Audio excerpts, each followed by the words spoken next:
দাবি রেখেছি যে বিভিন্ন জায়গায় যেভাবে চাঁদাবাজি শুরু হয়েছে, এই চাঁদাবাজি আজ থেকে কোনো শ্রমিক আর চাঁদা দেবে না। কেউ যদি চাঁদা নিতে চায় আপনারা চাঁদা দেবেন না।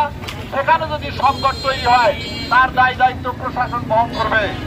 আমরা জেলা প্রশাসনের কাছে আহ্বান জানাচ্ছি যে সারা দেশে অন্তর্বর্তীকালীন সরকার ক্ষমতায় আসার পর 5ই আগস্টের পর থেকে চাঁদাবাজি বন্ধের আহ্বান জানিয়েছে। চাঁদাবাজের বিরুদ্ধে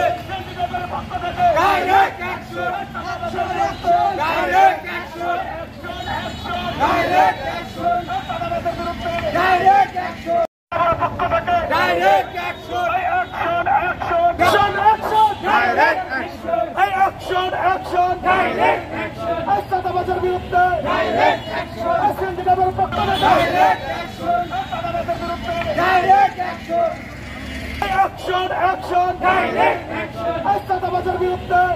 থেকে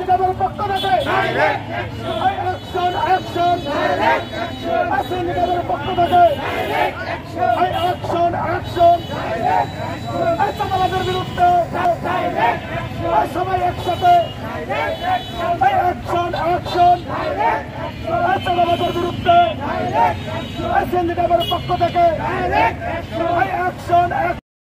দাবি রেখেছি যে বিভিন্ন জায়গায় যেভাবে চাঁদাবাজি শুরু হয়েছে, এই চাঁদাবাজি আজ থেকে কোনো শ্রমিক আর চাঁদা দেবে না।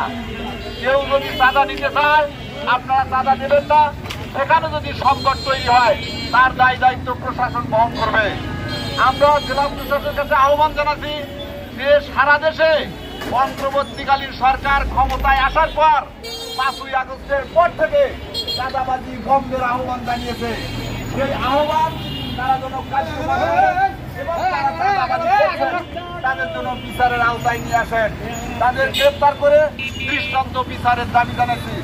একই সাথে ভবিষ্যতে আর কোনো যেন চাঁদাবাজি না হয়, সেই চাঁদাবাজি বন্ধের জন্য তাদেরকে আমরা কার্যকর উদ্যোগ গ্রহণের আহ্বান জানাচ্ছি।